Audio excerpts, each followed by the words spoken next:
पुणे नाशिक मार्गावरील 6 रस्त्याचा संगम असलेला महत्त्वाचा रस्ता हा सहजानंद चौक, कल्याण पश्चिम मधील सहजानंद चौक, याच चौक परिसरात मी आहे आणि आपण पाहू शकता या ठिकाणी नेहमीच मोठ्या प्रमाणात वाहतूक कोंडी या ठिकाणी होत असते आणि हीच वाहतूक कोंडी सोडवण्यासाठी वाहतूक पोलिसांनी या ठिकाणी तात्पुरता वाहतूक कोंडी सोडवण्यासाठी या ठिकाणी एक नवीन प्रयोग या ठिकाणी केलेला आहे।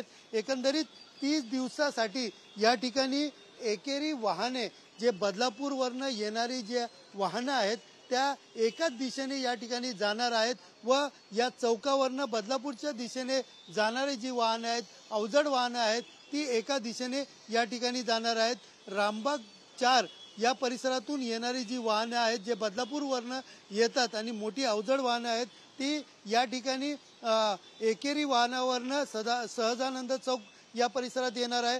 तर दुसरीकडे पाहायला गेलं तर या सहजानंद चौक पासून जे बदलापूर परिसरात जाणारी जी वाहनं आहेत ते मकबरा आणि भगवा तलाव रोड या रस्त्यावरनं जाणार आहेत। एकंदरीत 30 दिवसांचा हा वाहतूक पोलिसांचा प्रयोग असणार आहे आणि या प्रयोगामध्ये कोणालाही अडचण झाली तर वाहतूक पोलिसांच्या ॲपवरती त्यांनी आपली तक्रार नोंदवावी असे आवाहन वाहतूक पोलिसांकडून केले जात आहेत। मात्र 30 दिवसापर्यंत दिलेले नियम वाहतूक चालकाने नियमित पाळावे असे देखील आवाहन या ठिकाणी करण्यात आलेले आहे। तर दुसरीकडे पाहायला गेलं तर या ठिकाणी जे 30 दिवसाचं वाहतूक या ठिकाणी नियमित असली तर जी वाहतुकीचे नियम बनवले आहेत ते कायमस्वरूपी वाहतूक पोलिसांकडून केले जाणार आहेत। मात्र त्यामध्ये कुठली त्रुटी आढळली तर दुसरे नियम त्याच्यामध्ये बदलणार असल्याचं देखील वाहतूक पोलिसांनी या ठिकाणी सांगितलं आहे। त्यामुळे सहजानंद चौक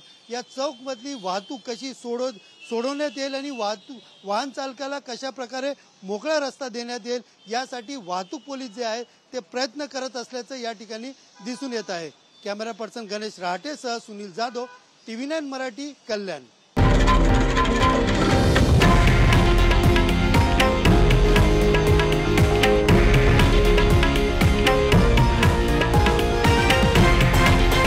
हे आहे देशातील नंबर 1 न्यूज नेटवर्क आणि आपण पाहत आहात TV9 मराठी, एकमेव।